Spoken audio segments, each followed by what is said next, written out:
Assalamualaikum warahmatullahi wabarakatuh. Pertama-tama saya akan memperkenalkan diri terlebih dahulu. Perkenalkan, nama saya M. Rizky dari D4 Teknik Informatika 3A dengan NPM 1194021. Nah, di sini saya akan menjelaskan sebuah materi yang bernama datum dari mata kuliah Sistem Informasi Geografis, yang dimana nanti untuk materi ini kita akan membahas mengenai bagaimana proses dari memproyeksikan sebuah bentuk ke bentuk yang lainnya. Nanti akan dijelaskan lebih lanjut.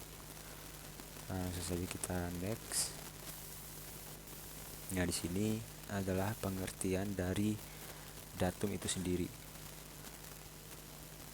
Pengertiannya adalah datum adalah suatu proses bagaimana memproyeksikan sebuah bentuk 3 dimensi ke dalam sebuah bentuk lainnya yang berbentuk bangun datar atau 2 dimensi, dengan mereferensikan dari sebuah informasi yang didapatkan dari hasil pengamatan.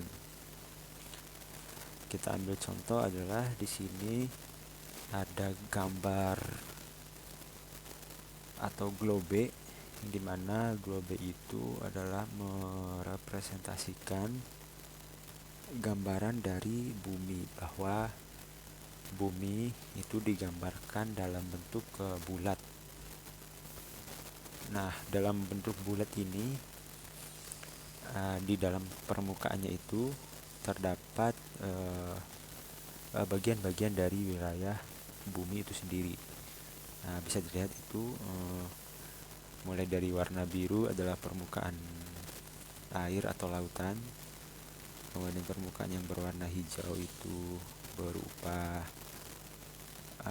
bangun datar yang hijau, atau bisa dibilang musimnya itu musim hujan gitulah. Kemudian untuk yang warna pink atau ini yaitu untuk musimnya itu gersang atau musim panas, kayak di gurun-gurun gitu.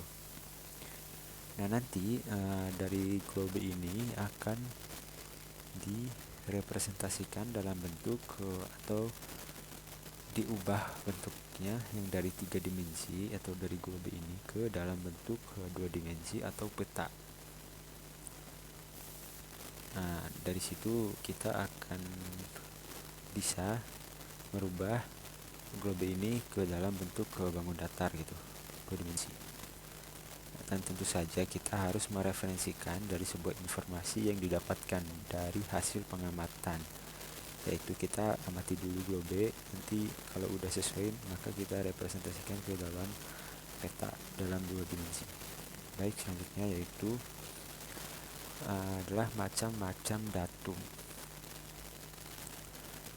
Pada datum ini terdapat 2 macam datum, yaitu datum horizontal dan juga datum vertikal. Datum horizontal merupakan datum geodetik yang digunakan untuk pemetaan dalam bentuk horizontal, biasanya pada pengukuran posisi lintang dan bujur pada permukaan laut. Contohnya yaitu seperti yang kita tahu, pada bumi itu ada yang namanya garis lintang. Nah, garis lintang itulah yang akan membagi posisi dari lintang dan juga bujur pada permukaan bumi. Nah, itu merupakan bagian dari datum horizontal. Kemudian ada yang namanya datum vertikal, merupakan sesuatu yang merepresentasikan informasi seperti ketinggian dan kedalaman air, sehingga ketinggian dan kedalaman suatu daerah dapat diketahui.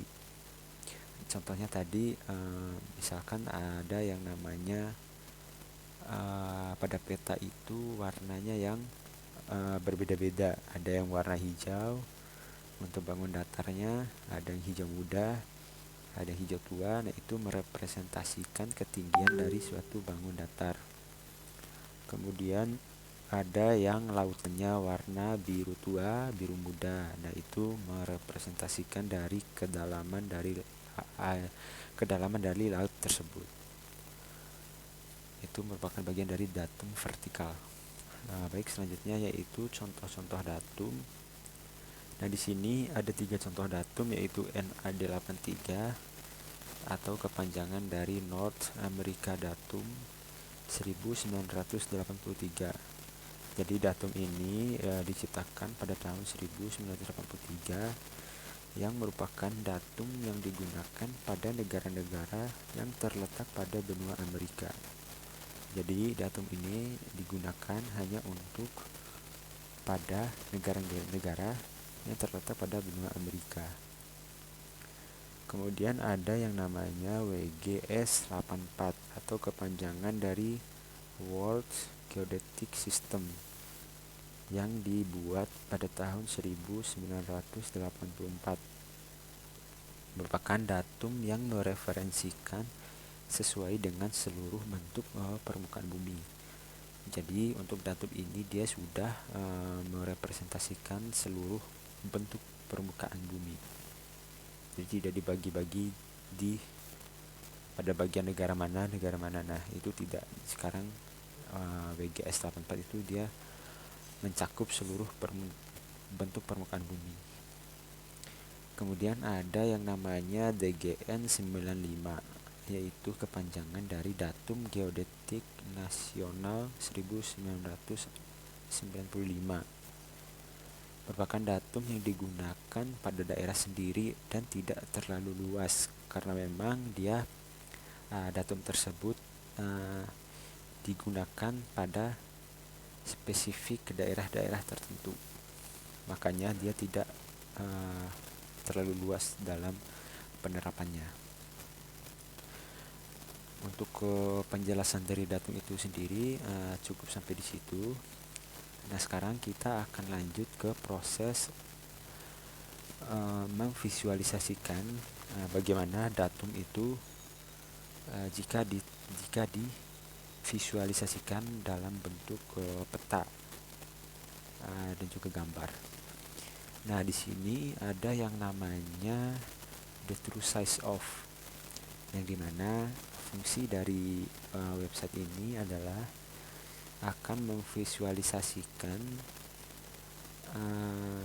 bentuk dan juga luas dari suatu daerah jika digambarkan dalam bentuk datum. Karena memang kan tadi datum adalah proses proyeksi dari 3 dimensi yaitu globe ke dalam 2 dimensi yaitu peta. Jadi secara tidak langsung untuk luas dari daerahnya masing-masing itu berbeda jika dilihat dari satu titik proyeksi yang ditetapkan. Nah, di sini kita ambil contoh adalah wilayah dari Australia. Nah, di sini yang berwarna merah ini adalah ukuran dari wilayah Australia. Nah, di sini Australia untuk luasnya sendiri seperti yang divisualisasikan berikut. Nah, yang dimana seperti yang kita tahu di sini ada yang namanya garis lintang. Garis lintang ini adalah posisi tengah atau posisi 0 dari size of ini. Jadi misalkan di sini kan ada Indonesia. Jadi untuk wilayah Indonesia ini jika kita tarik ke atas maka akan bentuknya berubah. Jika kita tarik ke bawah maka akan bentuk atau size-nya itu berubah. Karena memang titik 0 dari atau titik tetap dari size-nya itu di dalam garis lintang ini, yang dimana garis lintang juga melewati dari wilayah Indonesia. Nah, di sini kita coba bandingkan Australia dengan Greenland, yang dimana kan kalau secara visual yang kita lihat di sini kan Australia lebih kecil daripada Greenland. Di sini kita coba uh, petakan dulu bagian Greenlandnya. Nah, jika kita mau bandingkan Australia dengan Greenland, yang secara kasat mata kita lihat Australia lebih kecil daripada Greenland. Namun jika kita tarik besar wilayah Australia ke atas Greenland, maka akan bisa lebih besar daripada Greenland. Yang bisa dilihat jika ditarik besar wilayah Australia ke atas, maka Greenland bisa saja lebih besar daripada Australia karena memang itu the true size-nya atau ukuran sebenarnya. Jadi kita tarik balik ke dalam wilayahnya, kemudian untuk Greenland kita tarik ke bawah untuk menyesuaikan size-nya dengan Australia. Nah, jika kita tarik maka Greenland akan lebih kecil daripada Australia karena memang itu adalah bagian dari proyeksi datum itu sendiri, yang dimana mengubah dari 3 dimensi ke 2 dimensi. Nah, secara tidak langsung akan merubah size dari wilayah itu sendiri. Mungkin itu saja yang dapat saya presentasikan. Lebih dan kurangnya saya mohon maaf. Wabillahi taufiq wal hidayah. Wassalamualaikum warahmatullahi wabarakatuh.